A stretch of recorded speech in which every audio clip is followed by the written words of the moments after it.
Roughing It in the Bush by Susanna Moodie. Chapter 11. The Charivari. Our fate is sealed. 'Tis now in vain to sigh For home, or friends, or country left behind. Come, dry those tears, and lift the downcast eye To the high heaven of hope, and be resigned. Wisdom and time will justify the deed. The eye will cease to weep, the heart to bleed. Love's thrilling sympathies, affections pure, all that endeared and hallowed your lost home, shall on a broad foundation, firm and sure, establish peace, the wilderness become dear as the distant land you fondly prize, or dearer visions that in memory rise. The moan of the wind tells of the coming rain that it bears upon its wings. The deep stillness of the woods, and the lengthened shadows they cast upon the stream, silently but surely foreshow the bursting of the thunder cloud; and who that has lived for any time upon the coast can mistake the language of the waves, that deep prophetic surging that ushers in the terrible gale? So it is with the human heart. It has its mysterious warnings, its fits of sunshine and shade, of storm and calm, now elevated with anticipations of joy, now depressed by dark presentiments of ill. All who have ever trodden this earth, possessed of the powers of thought and reflection, of tracing effects back to their causes, have listened to these voices of the soul, and secretly acknowledged their power. But few, very few, have had courage boldly to declare their belief in them. The wisest and the best have given credence to them, and the experience of every day proves their truth. Yea, the proverbs of past ages abound with allusions to the same subject, and though the worldly may sneer, and the good man reprobate the belief in a theory which he considers dangerous, yet the former, when he appears led by an irresistible impulse to enter into some fortunate, but until then unthought of speculation, and the latter, when he devoutly exclaims that God has met him in prayer, unconsciously acknowledge the same spiritual agency. For my own part, I have no doubts upon the subject, and have found many times, and at different periods of my life, that the voice in the soul speaks truly, that if we gave stricter heed to its mysterious warnings, we should be saved much after sorrow. Well do I remember how sternly and solemnly this inward monitor warned me of approaching ill the last night I spent at home; how it strove to draw me back, as from a fearful abyss, beseeching me not to leave England and emigrate to Canada; and how gladly would I have obeyed the injunction, had it still been in my power. I had bowed to a superior mandate, the command of duty. For my husband's sake, for the sake of the infant whose little bosom heaved against my swelling heart, I had consented to bid adieu for ever to my native shores, and it seemed both useless and sinful to draw back. Yet, by what stern necessity were we driven forth to seek a new home amid the western wilds? We were not compelled to emigrate. Bound to England by 1,000 holy and endearing ties, surrounded by a circle of chosen friends, and happy in each other's love, we possessed all that the world can bestow of good, but wealth. The half pay of a subaltern officer, managed with the most rigid economy, is too small to supply the wants of a family, and if of a good family, not enough to maintain his original standing in society. True, it may find his children bread, it may clothe them indifferently, but it leaves nothing for the indispensable requirements of education, or the painful contingencies of sickness and misfortune. In such a case it is both wise and right to emigrate. Nature points it out as the only safe remedy for the evils arising out of an over-dense population, and her advice is always founded upon justice and truth. Up to the period of which I now speak, we had not experienced much inconvenience from our very limited means. Our wants were few, and we enjoyed many of the comforts, and even some of the luxuries of life, and all had gone on smoothly and lovingly with us until the birth of our first child. It was then that prudence whispered to the father You are happy and contented now, but this cannot always last. The birth of that child, whom you have hailed with as much rapture as though she were born to inherit a noble estate, is to you the beginning of care. Your family may increase, and your wants will increase in proportion. Out of what fund can you satisfy their demands? Some provision must be made for the future, and made quickly, while youth and health enable you to combat successfully with the ills of life. When you married for inclination, you knew that emigration must be the result of such an act of imprudence in overpopulated England. Up and be doing, while you still possess the means of transporting yourself to a land where the industrious can never lack bread, and where there is a chance that wealth and independence may reward virtuous toil. Alas! that truth should ever whisper such unpleasant realities to the lover of ease, to the poet, the author, the musician, the man of books, of refined taste and gentlemanly habits. Yet he took the hint, and began to bestir himself with the spirit and energy so characteristic of the glorious North, from whence he sprung. "The sacrifice," he said, "must be made, and the sooner the better. My dear wife, I feel confident that you will respond to the call of duty, and, hand in hand and heart in heart, we will go forth to meet difficulties, and by the help of God to subdue them. Dear husband, I take shame to myself that my purpose was less firm, that my heart lingered so far behind yours in preparing for this great epoch in our lives, that, like Lot's wife, I still turned and looked back, and clung with all my strength to the land I was leaving. It was not the hardships of an emigrant's life I dreaded. I could bear mere physical privations philosophically enough. It was the loss of the society in which I had moved, the want of congenial minds, of persons engaged in congenial pursuits, that made me so reluctant to respond to my husband's call.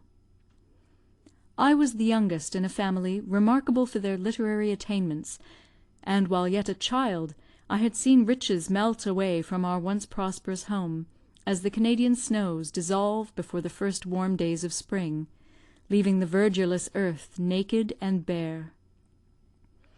There was, however, a spirit in my family that rose superior to the crushing influences of adversity. Poverty, which so often degrades the weak mind, became their best teacher, the stern but fruitful parent of high resolve and ennobling thought. The very misfortunes that overwhelmed became the source from whence they derived both energy and strength, as the inundation of some mighty river fertilises the shores over which it first spreads ruin and desolation.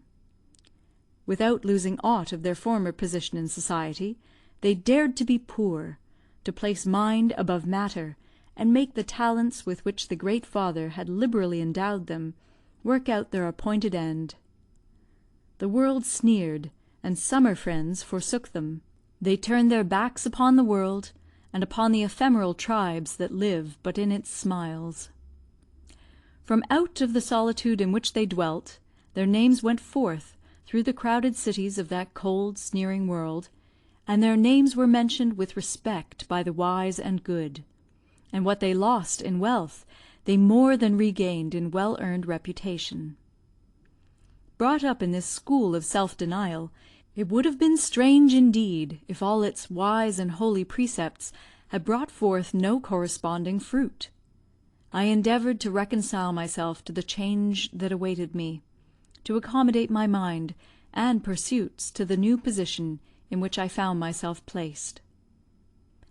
Many a hard battle we had to fight with old prejudices, and many proud swellings of the heart to subdue, before we could feel the least interest in the land of our adoption, or look upon it as our home.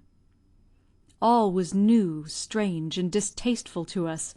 We shrank from the rude, coarse familiarity of the uneducated people among whom we were thrown, and they in turn viewed us as innovators who wished to curtail their independence by expecting from them the kindly civilities and gentle courtesies of a more refined community. They considered us proud and shy, when we were only anxious not to give offence. The semi-barbarous Yankee squatters, who had left their country for their country's good, and by whom we were surrounded in our first settlement, detested us, and with them we could have no feeling in common. We could neither lie nor cheat in our dealings with them, and they despised us for our ignorance in trading and our want of smartness. The utter want of that common courtesy with which a well-brought-up European addresses the poorest of his brethren is severely felt at first by settlers in Canada. At the period of which I am now speaking, the titles of Sir or Madam were very rarely applied by inferiors. They entered your house without knocking, and, while boasting of their freedom, violated one of its dearest laws, which considers even the cottage of the poorest labourer his castle, and his privacy sacred. "Is your man to home? Is the woman within?" were the general inquiries made to me by such guests, while my bare-legged, ragged Irish servants were always spoken to as "Sir" and "Mem," as if to make the distinction more pointed.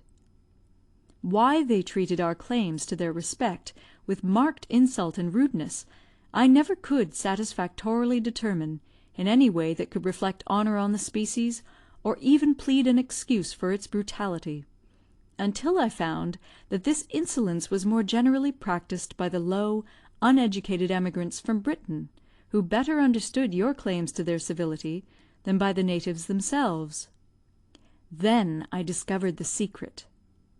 The unnatural restraint which society imposes upon these people at home forces them to treat their more fortunate brethren with a servile deference which is repugnant to their feelings, and is thrust upon them by the dependent circumstances in which they are placed.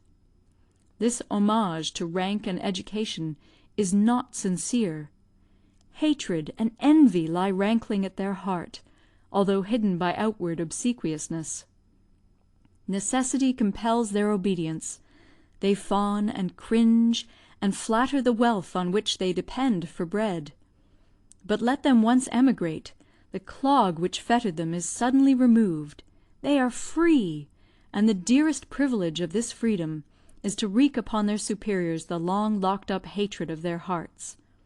They think they can debase you to their level by disallowing all your claims to distinction, while they hope to exalt themselves and their fellows into ladies and gentlemen by sinking you back to the only title you received from nature, plain man and woman.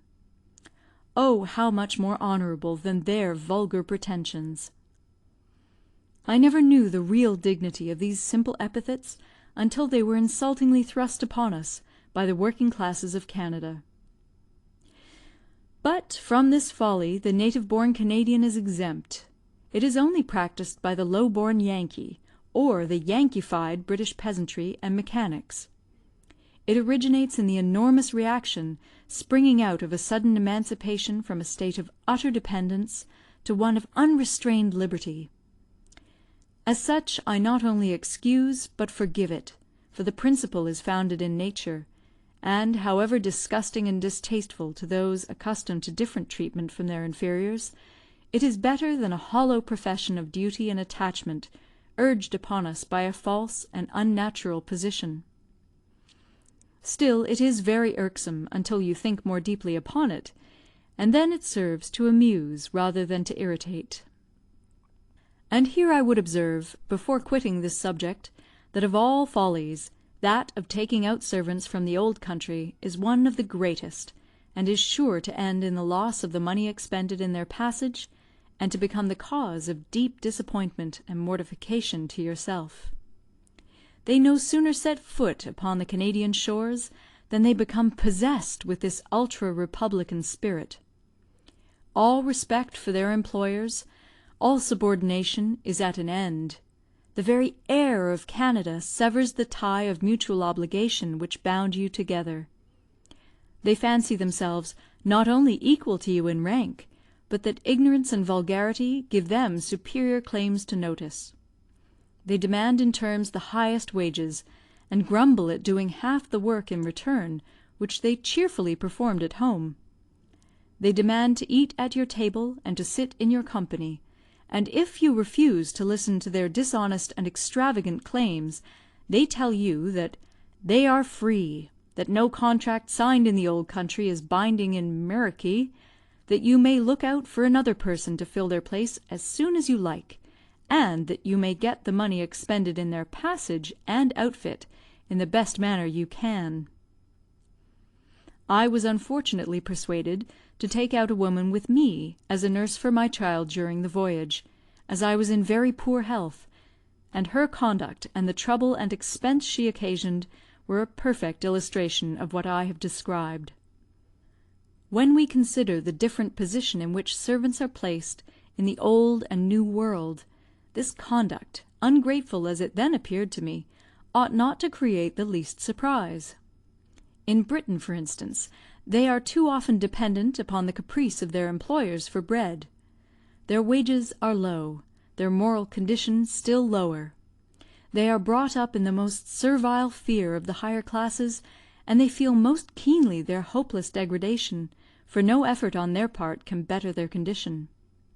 They know that if once they get a bad character, they must starve or steal, and to this conviction we are indebted for a great deal of their seeming fidelity and long and laborious service in our families, which we owe less to any moral perception on their part of the superior kindness or excellence of their employers, than to the mere feeling of assurance that as long as they do their work well and are cheerful and obedient, they will be punctually paid their wages and well housed and fed.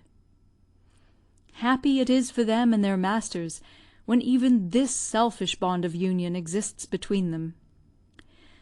But in Canada the state of things in this respect is wholly reversed. The serving class, comparatively speaking, is small, and admits of little competition. Servants that understand the work of the country are not easily procured, and such always can command the highest wages. The possession of a good servant is such an addition to comfort that they are persons of no small consequence, for the dread of starving no longer frightens them into servile obedience. They can live without you, and they well know that you cannot do without them. If you attempt to practise upon them that common vice of English mistresses, to scold them for any slight omission or offence, you rouse into active operation all their new-found spirit of freedom and opposition. They turn upon you with a torrent of abuse, they demand their wages, and declare their intention of quitting you instantly. The more inconvenient the time for you, the more bitter become their insulting remarks. They tell you with a high hand that they are as good as you, that they can get 20 better places by the morrow, and that they don't care a snap for your anger. And away they bounce, leaving you to finish a large wash, or a heavy job of ironing, in the best way you can. When we look upon such conduct as the reaction arising out of their former state, we cannot so much blame them, and are obliged to own that it is the natural result of a sudden emancipation from former restraint. With all their insolent airs of independence, I must confess that I prefer the Canadian to the European servant. If they turn out good and faithful, it springs more from real respect and affection, and you possess in your domestic a valuable assistant and friend. But this will never be the case with a servant brought out with you from the old country, for the reasons before assigned. The happy independence enjoyed in this highly favoured land is nowhere better illustrated than in the fact that no domestic can be treated with cruelty or insolence by an unbenevolent or arrogant master. 40 years has made as great a difference in the state of society in Canada as it has in its commercial and political importance. When we came to the Canadas, society was composed of elements which did not always amalgamate in the best possible manner. We were reckoned no addition to the society of C. Authors and literary people they held in supreme detestation, and I was told by a lady, the very first time I appeared in company, that she heard that I wrote books, but she could tell me that they did not want a Mrs. Trollope in Canada. I had not then read Mrs. Trollope's work on America, or I should have comprehended at once the cause of her indignation, for she was just such a person as would have drawn forth the keen satire of that far-seeing observer of the absurdities of our nature, whose witty exposure of American affectation has done more towards producing a reform in that respect than would have resulted from 1,000 grave animadversions soberly written. Another of my self-constituted advisers informed me with great asperity in her look and tone that it would be better for me to lay by the pen and betake myself to some more useful employment; that she thanked her God that she could make a shirt, and see to the cleaning of her house. These remarks were perfectly gratuitous, and called forth by no observation of mine, for I tried to conceal my blue stockings beneath the long conventional robes of the tamest commonplace, hoping to cover the faintest tinge of the objectionable colour.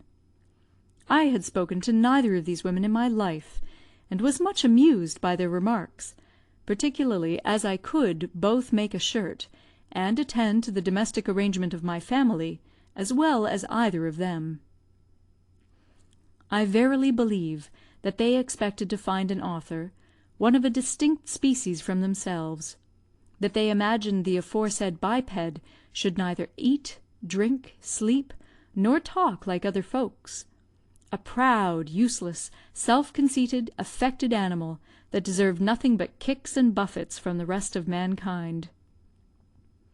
Anxious not to offend them, I tried to avoid all literary subjects. I confined my conversation to topics of common interest, but this gave greater offence than the most ostentatious show of learning, for they concluded that I would not talk on such subjects, because I thought them incapable of understanding me.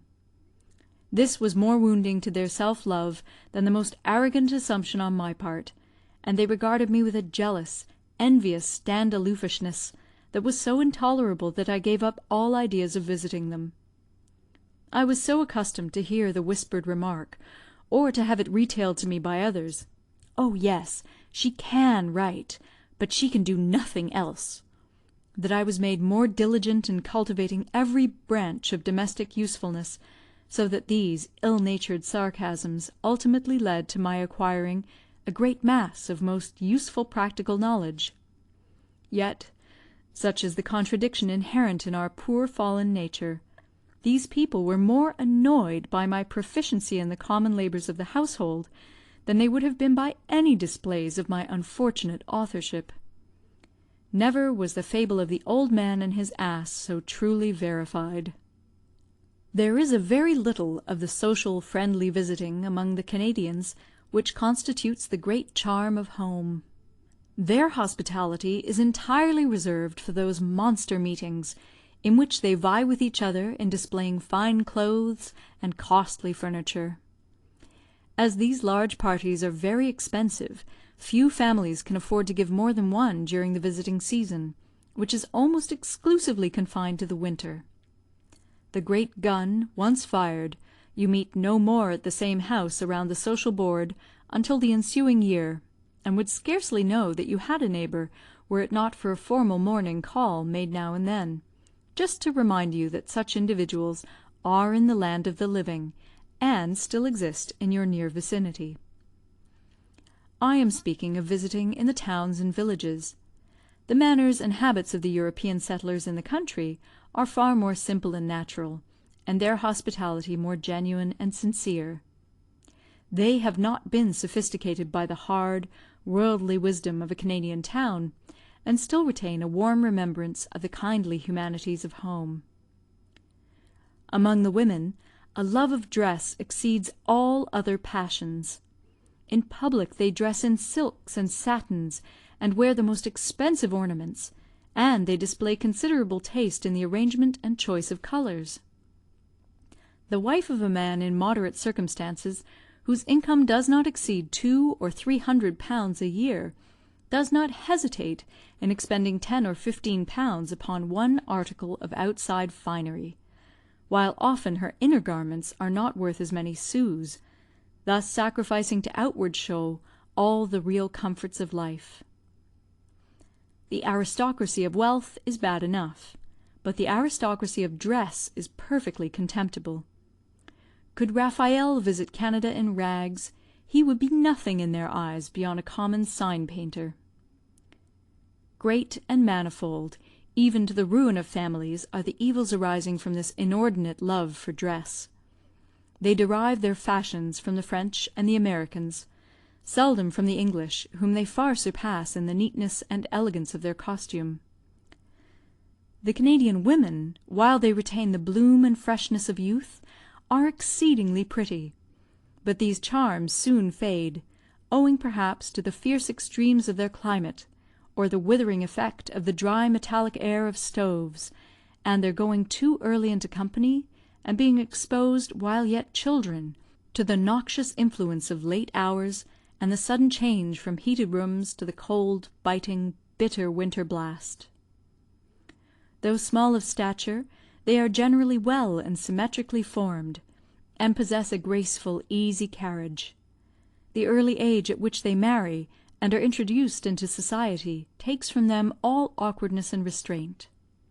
A girl of 14 can enter a crowded ball-room with as much self-possession, and converse with as much confidence, as a matron of 40. The blush of timidity and diffidence is, indeed, rare upon the cheek of a Canadian beauty.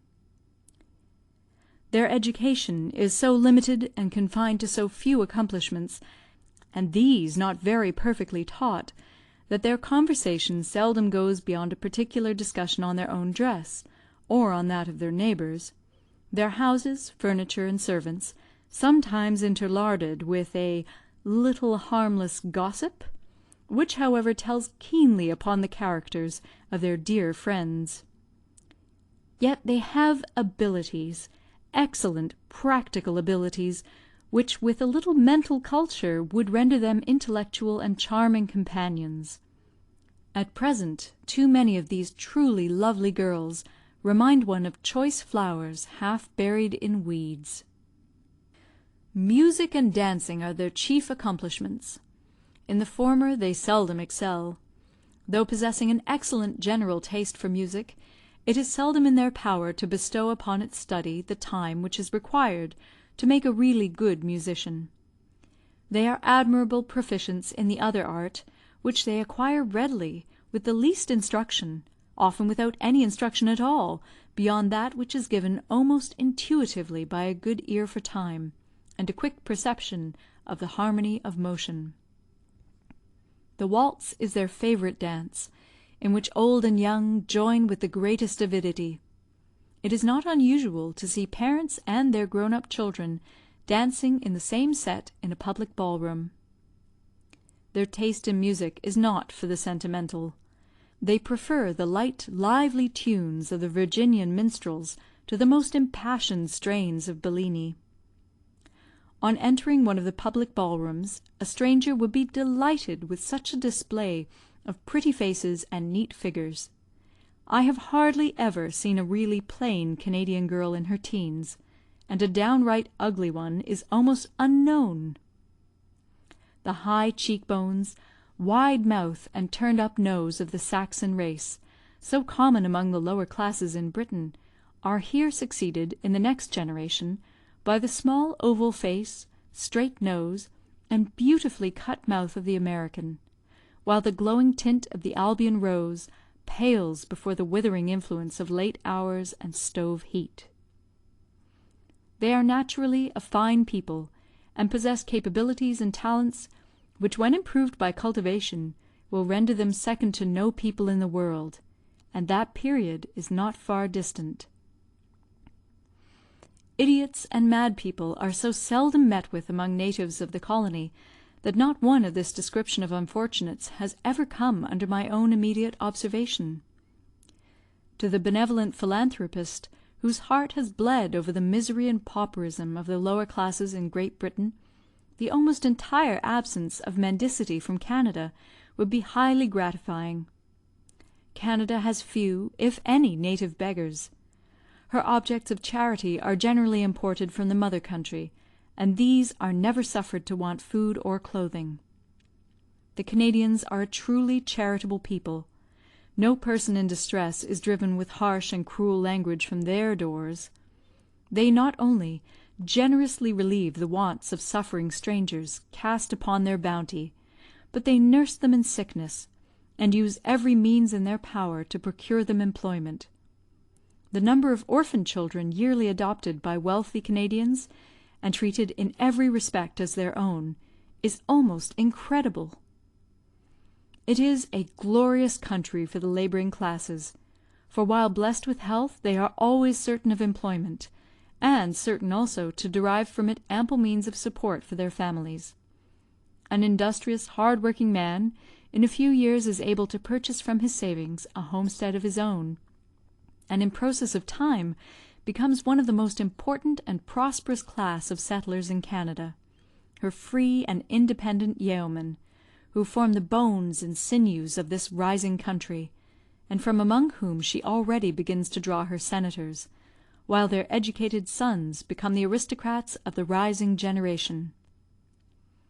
It has often been remarked to me, by people long resident in the colony, that those who come to the country destitute of means, but able and willing to work, invariably improve their condition, and become independent; while the gentleman who brings out with him a small capital is too often tricked and cheated out of his property, and drawn into rash and dangerous speculations, which terminate in his ruin. His children, neglected and uneducated, yet brought up with ideas far beyond their means, and suffered to waste their time in idleness, seldom take to work, and not unfrequently sink down to the lowest class. But I have dwelt long enough upon these serious subjects, and I will leave my husband, who is better qualified than myself, to give a more accurate account of the country, while I turn to matters of a lighter and a livelier cast. It was towards the close of the summer of 1833, which had been unusually cold and wet for Canada, while Moodie was absent at D, inspecting a portion of his government grant of land, that I was startled one night, just before retiring to rest, by the sudden firing of guns in our near vicinity, accompanied by shouts and yells, the braying of horns, the beating of drums, and the barking of all the dogs in the neighbourhood. I never heard a more stunning uproar of discordant and hideous sounds. What could it all mean?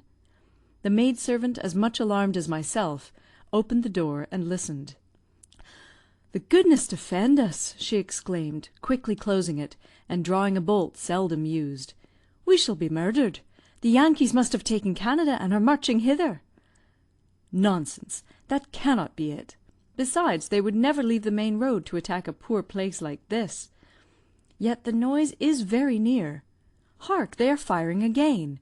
Bring me the hammer and some nails, and let us secure the windows."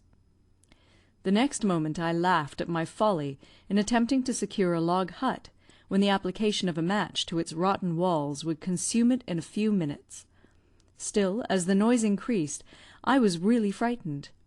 My servant, who was Irish, for my Scotch girl Belle had taken to herself a husband, and I had been obliged to hire another in her place, who had only been a few days in the country, began to cry and wring her hands, and lament her hard fate in coming to Canada. Just at this critical moment, when we were both self-convicted of an arrant cowardice which would have shamed a Canadian child of 6 years old, Mrs. O tapped at the door, and although generally a most unwelcome visitor, from her gossiping, mischievous propensities, I gladly let her in. "Do tell me," I cried, "the meaning of this strange uproar." "Oh, 'tis nothing," she replied, laughing. "You and Mary look as white as a sheet, but you need not be alarmed. A set of wild fellows have met to Charivari old Satan, who has married his 4th wife to-night, a young gal of 16. I should not wonder if some mischief happens among them, for they are a bad set, made up of all the idle loafers about Port H and C." "What is a charivari?" said I. "Do, pray, enlighten me." "Have you been 9 months in Canada, and ask that question? Why, I thought you knew everything. Well, I will tell you what it is. The charivari is a custom that the Canadians got from the French, in the Lower Province, and a queer custom it is. When an old man marries a young wife, or an old woman a young husband, or 2 old people, who ought to be thinking of their graves, enter for the 2nd or 3rd time into the holy estate of wedlock, as the priest calls it, all the idle young fellows in the neighbourhood meet together to charivari them. For this purpose they disguise themselves, blackening their faces, putting their clothes on hind part before, and wearing horrible masks, with grotesque caps on their head, adorned with cock's feathers and bells. Then they form in a regular body, and proceed to the bridegroom's house, to the sound of tin kettles, horns, and drums, cracked fiddles, and all the discordant instruments they can collect together.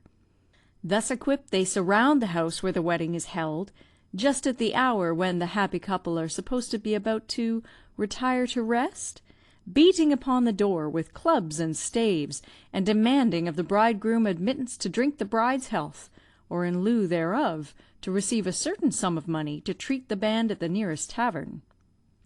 If the bridegroom refuses to appear and grant their request, they commence the horrible din you hear, firing guns charged with peas against the doors and windows, rattling old pots and kettles, and abusing him for his stinginess in no measured terms. Sometimes they break open the doors and seize upon the bridegroom, and he may esteem himself a very fortunate man under such circumstances, if he escapes being ridden upon a rail, tarred and feathered, and otherwise maltreated. I have known many fatal accidents arise out of an imprudent refusal to satisfy the demands of the assailants. People have even lost their lives in the fray, and I think the government should interfere and put down these riotous meetings. Surely it is very hard that an old man cannot marry a young gal, if she is willing to take him, without asking the leave of such a rabble as that. What right have they to interfere with his private affairs? "What indeed?" said I, feeling a truly British indignation at such a lawless infringement upon the natural rights of man. "I remember," continued Mrs. O., who had got fairly started upon a favourite subject, "a scene of this kind that was acted 2 years ago when old Mr. P. took his 3rd wife. He was a very rich storekeeper, and had made during the war a great deal of money. He felt lonely in his old age, and married a young handsome widow to enliven his house. The lads in the village were determined to make him pay for his frolic. This got wind, and Mr. P. was advised to spend the honeymoon in Toronto, but he only laughed, and said that he was not going to be frightened from his comfortable home by the threats of a few wild boys. In the morning he was married at the church, and spent the day at home, where he entertained a large party of his own and the bride's friends. During the evening, all the idle chaps in the town collected round the house, headed by a mad young bookseller, who had offered himself for their captain, and, in the usual forms, demanded a sight of the bride, and liquor to drink her health. They were very good-naturedly received by Mr. P., who sent a friend down to bid them welcome, and to inquire on what terms they would consent to let him off and disperse. The captain of the band demanded $60, as he, Mr. P., could well afford to pay it. "That's too much, my fine fellows," cried Mr. P. from the open window. "Say 25, and I will send you down a cheque upon the Bank of Montreal for the money." "30, 30, 30, old boy!" roared 100 voices. "Your wife's worth that. Down with the cash, and we will give you 3 cheers, and 3 times 3 for the bride, and leave you to sleep in peace. If you hang back, we will raise such a larum about your ears that you shan't know that your wife's your own for a month to come." "I'll give you 25, remonstrated the bridegroom, not the least alarmed at their threats, and laughing all the time in his sleeve.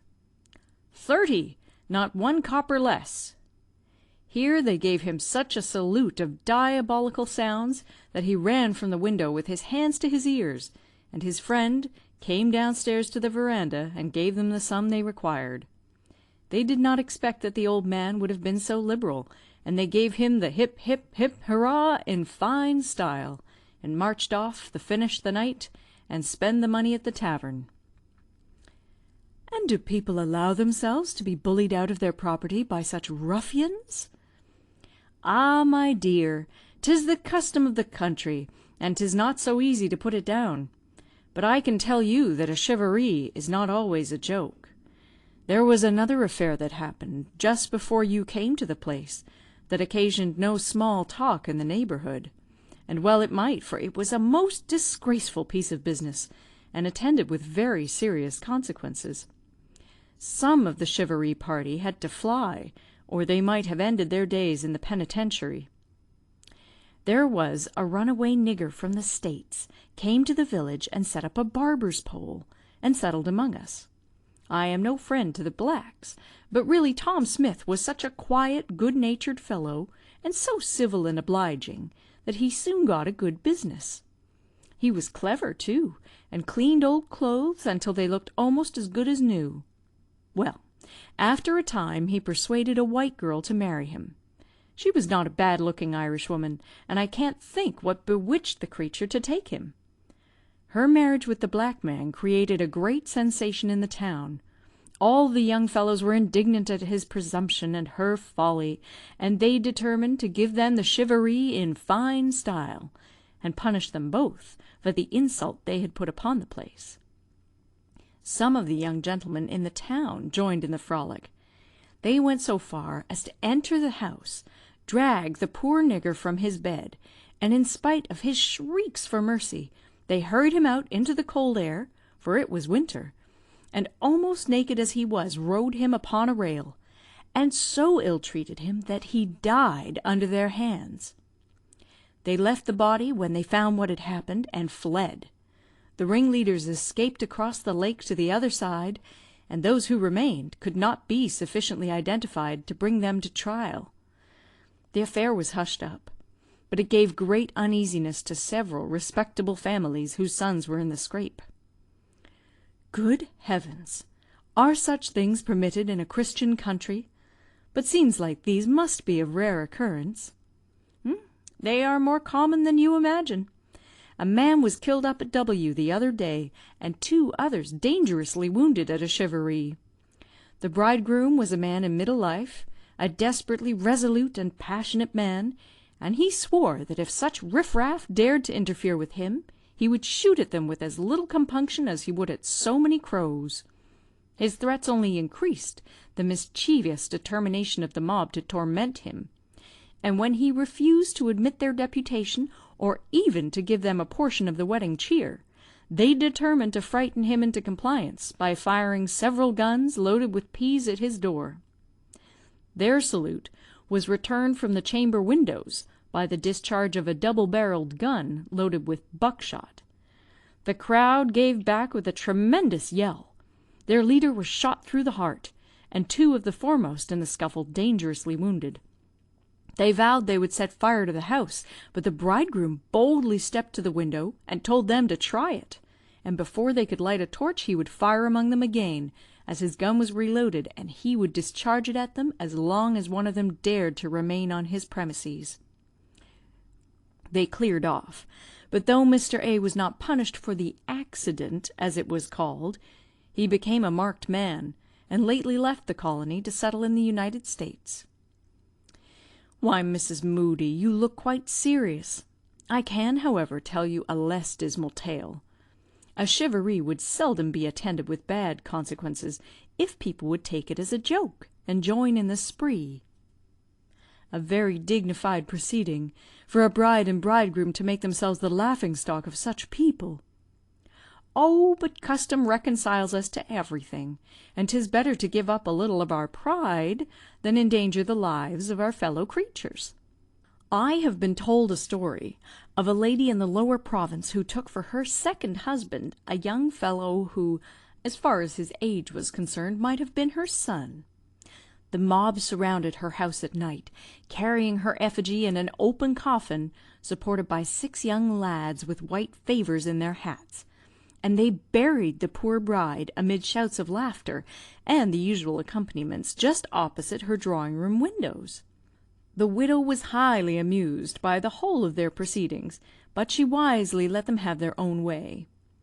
She lived in a strong stone house, and she barred the doors, and closed the iron shutters, and set them at defiance. As long as she enjoyed her health, she said, they were welcome to bury her in effigy as often as they pleased. She was really glad to be able to afford amusement to so many people. Night after night, during the whole of that winter, the same party beset her house with their diabolical music, but she only laughed at them. The leader of the mob was a young lawyer from these parts, a sad, mischievous fellow. The widow became aware of this, and she invited him one evening to take tea with a small party at her house. He accepted the invitation, was charmed with her hearty and hospitable welcome, and soon found himself quite at home. But only think how ashamed he must have felt when the same alarm commenced at the usual hour in front of the lady's house. "Oh," said Mrs. R., smiling to her husband, "here come our friends. Really, Mr. K., they amuse us so much of an evening that I should feel quite dull without them." From that hour the charivari ceased, and the old lady was left to enjoy the society of her young husband in quiet. I assure you, Mrs. M., that the charivari often deters old people from making disgraceful marriages, so that it is not wholly without its use.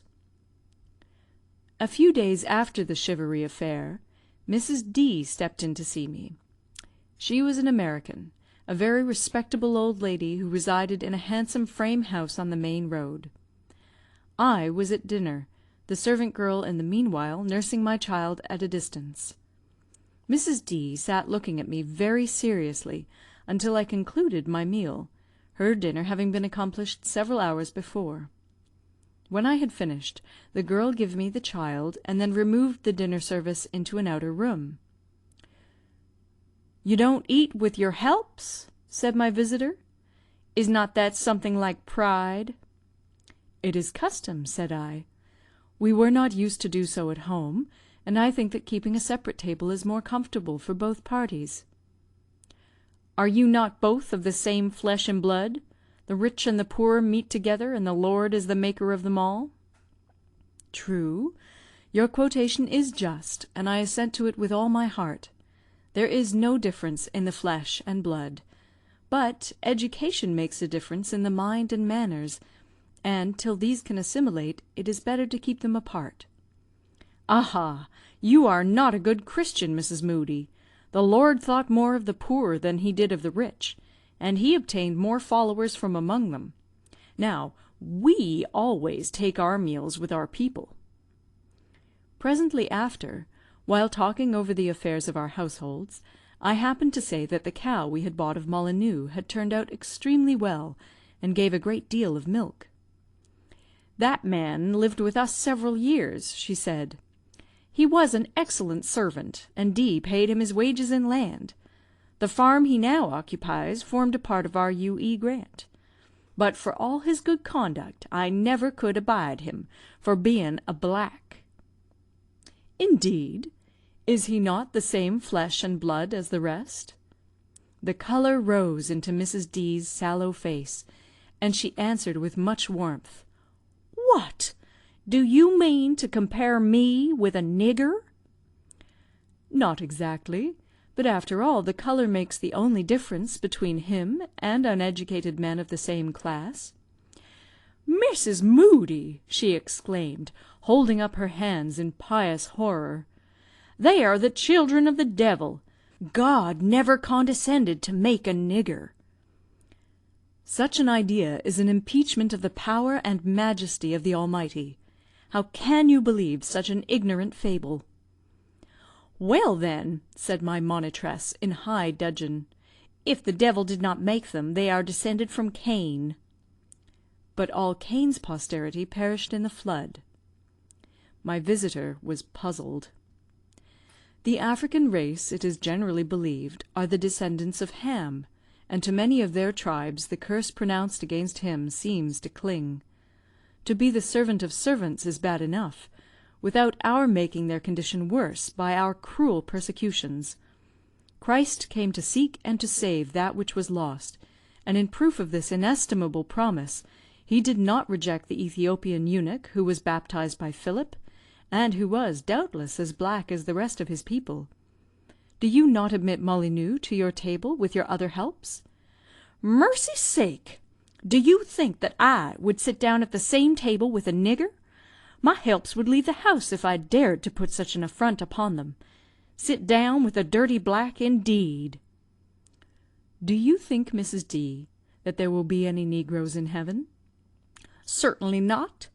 or I, for one, would never wish to go there." And out of the house she sallied in high disdain. Yet this was the woman who had given me such a plausible lecture on pride. Alas for our fallen nature! Which is more subversive of peace and Christian fellowship, ignorance of our own characters, or the characters of others? Our departure for the woods became now a frequent theme of conversation. My husband had just returned from an exploring expedition to the backwoods, and was delighted with the prospect of removing thither. The only thing I listened to in their praise, with any degree of interest, was a lively song which he had written during his brief sojourn at Douro. To the woods, to the woods. To the woods, to the woods, the sun shines bright, the smoke rises high in the clear frosty air. Our axes are sharp, and our hearts are light. Let us toil while we can, and drive away care. Though homely our food, we are merry and strong, and labour is wealth which no man can deny. At eve we will chase the dull hours with a song, and at grey peep of dawn let this be our cry: To the woods, to the woods. Hark how the trees crack in the keen morning blast, and see how the rapids are covered with steam. Thaw your axes, my lads, the sun rises fast, and gilds the pine tops with his bright golden beam. To the woods, to the woods. Come, chop away, lads, the wild woods resound. Let your quick falling strokes in due harmony ring. See, the lofty tree shivers, it falls to the ground. Now with voices united together we'll sing. To the woods, to the woods. The sun shines bright. The smoke rises high in the clear frosty air. Our axes are sharp, and our hearts are light. Let us toil while we can, and drive away care. And drive away care. J.W.D.M. End of chapter 11.